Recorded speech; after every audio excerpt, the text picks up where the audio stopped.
दोस्तों, क्या आपको लगता है कि अगर कोई बड़ा बॉलीवुड स्टार किसी ब्रांड को लॉन्च करे तो वो ब्रांड हिट होना ही होना है?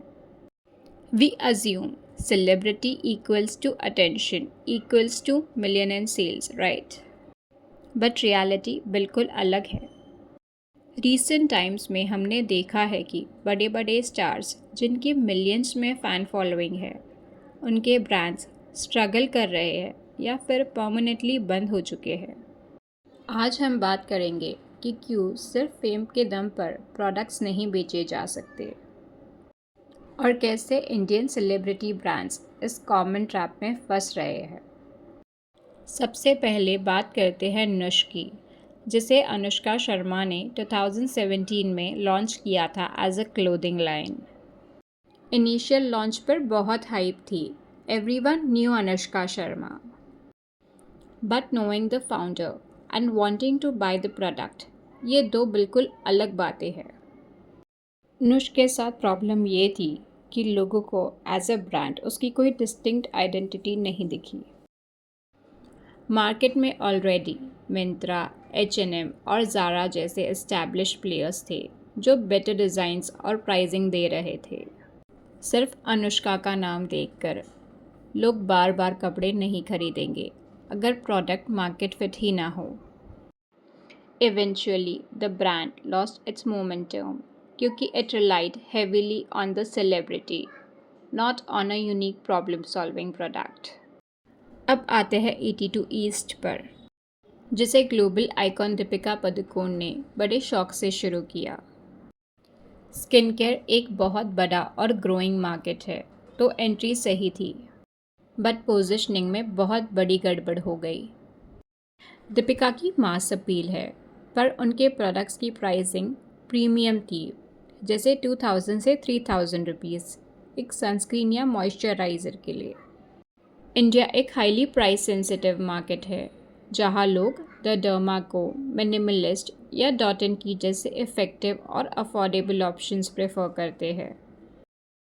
82 ईस्ट ने अज्यूम किया कि दीपिका का फेस देखकर लोग प्रीमियम प्राइसिंग देने को तैयार हो जाएंगे, पर स्किन केयर में कंज्यूमर्स बहुत स्मार्ट है। उन्हें इंग्रेडिएंट्स और रिजल्ट से मतलब होता है, सेलेब के स्टेटस से नहीं। इसलिए एस्थेटिक्स तो बहुत टॉप नॉच थी, पर ब्रॉड स्केल सेल्स कन्वर्ट नहीं हो पाई। Next step is hyphen by Kriti Sanon. जब कृति ने इसे लॉन्च किया, तब उनका गोल था अफोर्डेबल स्किन केयर डिलीवर करना। प्राइसिंग वाइज उन्होंने 82 ईस्ट वाली गलती नहीं दोहराई, बट यहाँ प्रॉब्लम थी डिफ्रेंसिएशन की।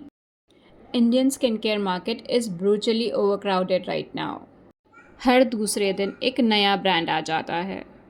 हाइफन ने मार्केट को थोड़ा कैप्चर तो किया, पर लॉन्ग टर्म रिटेंशन एक बड़ा सवाल है, क्योंकि अगर आप कृति सैनन का चेहरा हटा दो तो प्रोडक्ट में ऐसा कुछ रिवॉल्यूशनरी नहीं है जो उसे बाकी 50 ब्रांड से अलग बनाए।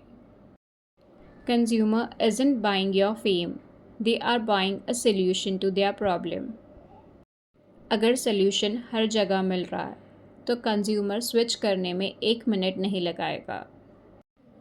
अब बात करते हैं एक ग्लोबल आइकॉन की, प्रियंका चोपड़ा जोनस और उनका hair care brand Anomaly. Anomaly को यूएस और इंडियन दोनों मार्केट्स में बड़े शोर शराबे के साथ लॉन्च किया गया था।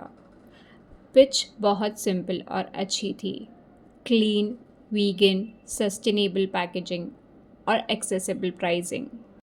लेकिन इनिशियल हाइप के बाद कंज्यूमर्स के रिव्यूज़ काफ़ी मिक्स्ड आने लगे। कुछ लोगों को प्रोडक्ट्स पसंद आए, तो वही काफ़ी सारे यूज़र्स ने हेयर ड्राई होने और प्रोडक्ट इफ़ेक्टिवनेस पर सवाल उठाए।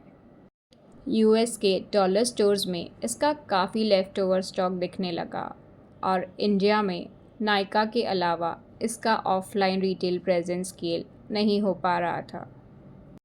फेम आपको एंट्री दिला सकता है, पर जब तक लॉजिस्टिक्स, लोकल कंज्यूमर टेलरिंग और अग्रेसिव ऑपरेशंस ना हो, तब तक इंडिपेंडेंस सस्टेन करना नामुमकिन है। यही वजह है कि अल्टीमेट सर्वाइवल और स्केलिंग के लिए रिलायंस रिटेल ने हाल ही में एनॉमली के ट्रेडमार्क्स और डिजिटल एसेट्स को पूरी तरह से एक्वायर कर लिया। प्रियंका अब सिर्फ क्रिएटिव डायरेक्टर रह गई है, जो ये साफ दिखाता है कि सिर्फ स्टारडम के दम पर स्टैंड अलोन ब्रांड चलाना कितना मुश्किल है। चलिए अब थोड़ा अलग देखते हैं। आलिया भट्ट का एडममा और श्रद्धा कपूर का पल्मोनस। एडममा एक डिसेंट एग्जीक्यूशन था, क्योंकि उन्होंने कॉन्शियस किड्स वेयर का एक स्पेसिफिक निश चुना। बट बिजनेस स्केल करने के लिए सिर्फ फेम काम नहीं आया, इसलिए अल्टीमेट सर्वाइवल के लिए उन्हें रिलायंस रिटेल के साथ मेजॉरिटी स्टेक डील करनी पड़ी। बिना डिस्ट्रीब्यूशन नेटवर्क के ऐसी कैटेगरी में सस्टेन करना बहुत मुश्किल हो जाता है। वहीं अगर बात करें पल्मोनस की, जो डेमी फाइन ज्वेलरी ब्रांड है जिसे श्रद्धा कपूर ने को ओन किया। ज्वेलरी एक ऐसी चीज़ है जहां ट्रस्ट और ट्रेडिशनल वैल्यू बहुत मैटर करती है। फास्ट फैशन ज्वेलरी को सेलिब्रिटी क्रेडिबिलिटी से बूस्ट तो मिलता है, पर जब तक प्रोडक्ट क्वालिटी और पोस्ट सेल सपोर्ट सॉलिड नहीं होगा, लोग रिपीट परचेसेस नहीं करेंगे। तो इन सब केसेस से हमें क्या समझ आता है? The core reason why celebrity brands struggle is that they confuse attention with sales. Celebrity equals attention.